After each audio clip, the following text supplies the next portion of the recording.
Why you don't know what you should know. So this is part 2 of the story.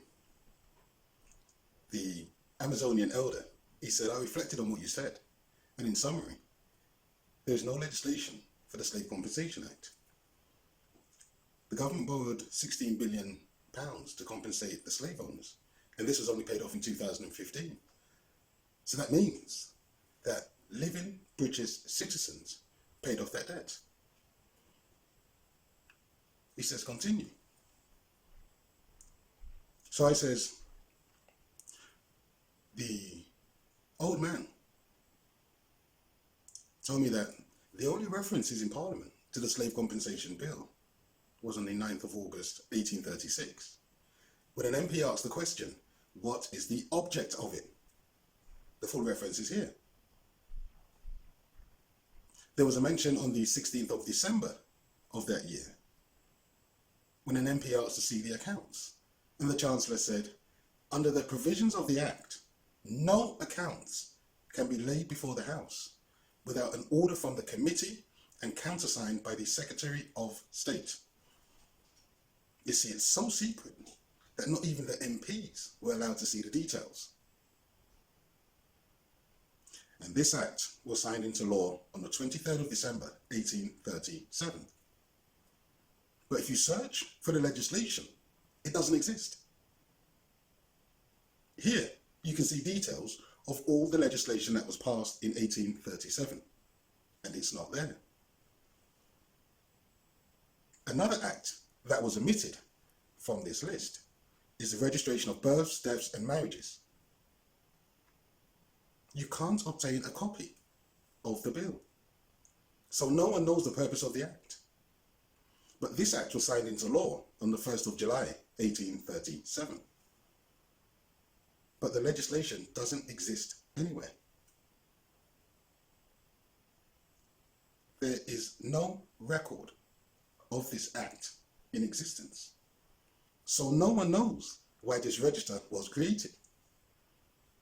No one knows what the need was, what the purpose was for creating the register of births, deaths, and marriages. What state of affairs gave rise to the creation of this register? But to try to understand, one must look through the lens of that period in time. Now, it's speculated that it was as a consequence of the Reform Act of 1832 for more people to get the vote. But let's put that into context. In the United Kingdom, in the 1830s, the population was about 24 million. The Reform Act of 1832 increased the number of people who could vote in the UK to 217,000 people. 217,000 people out of a population of 24 million. And that Reform Act increased the number of people that could vote by 57%. So that means that only 140,000 people in the UK could vote. So that meant that 0.9% of the population could vote after the introduction of the Reform Act of 1832. Before then, only 0.5% of the population had the right to vote. So in 1837, you had the creation of the Register of Births, Deaths and Marriages. But people never had the vote in 1837. The people only got to vote in 1928. So, the Register of Births, Deaths and Marriages had absolutely nothing to do with voting. So what possible reason could there have been for this register? Because from the creation of the Parliament in 1689 until 1837. No one saw the need to create a register for births, deaths, and marriages. There was no need.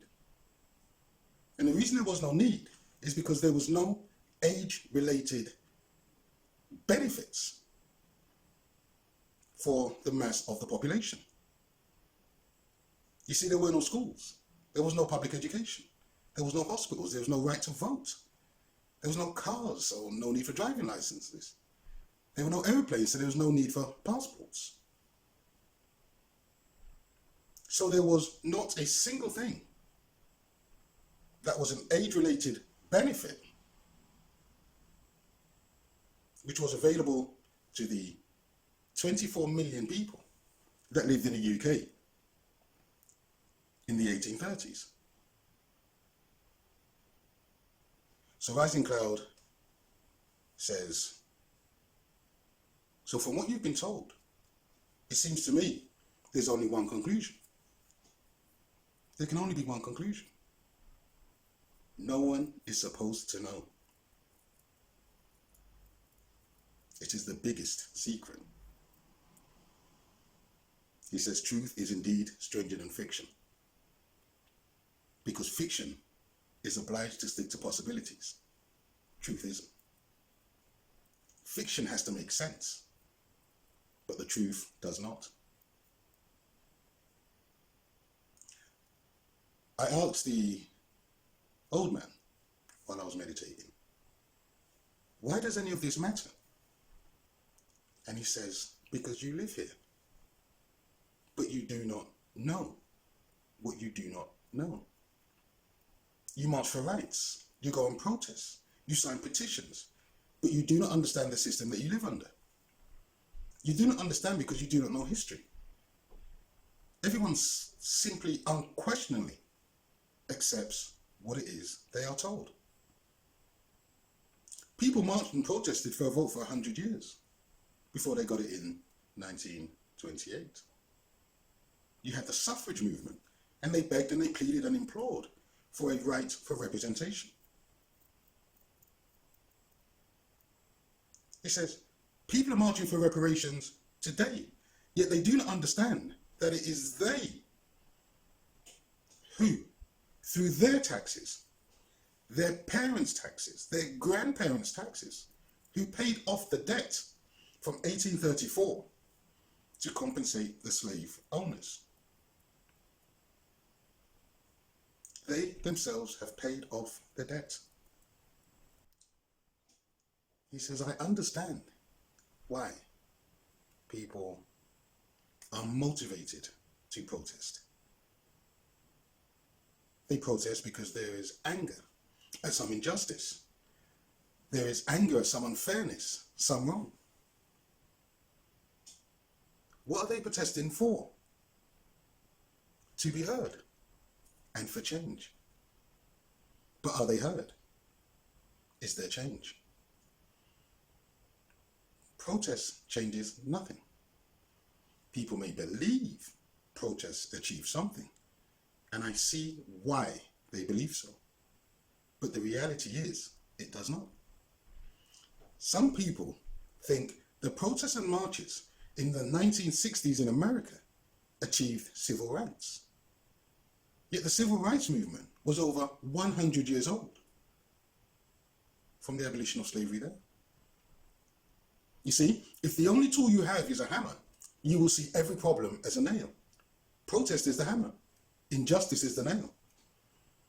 But it takes 100 years of hitting the nail before it budges, if it shifts at all. People hammer away generation after generation to get the nail to shift. But the nail will only shift on its own accord when it is ready. You see, insanity is doing the same thing over and over and over again and expecting different results. If you continue to believe as you always believe, you will continue to act as you've always acted. If you continue to act as you've always acted, you'll always get what you have always gotten. If you want different results in your life, all you have to do is change your mind.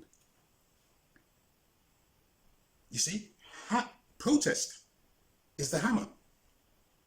Injustice is the nail. Yet the mass of the hammer cannot budge that nail. Do you understand the power of the mind? People will believe in something, even though all the facts and all the evidence should prove to them otherwise. We know what we know. But to know what one didn't know they didn't know, that is the path to wisdom. That is the path to freedom. And so I am telling you what it is you don't know, but you should know. Thank you for watching. Please subscribe. Please share. The next installment is coming soon.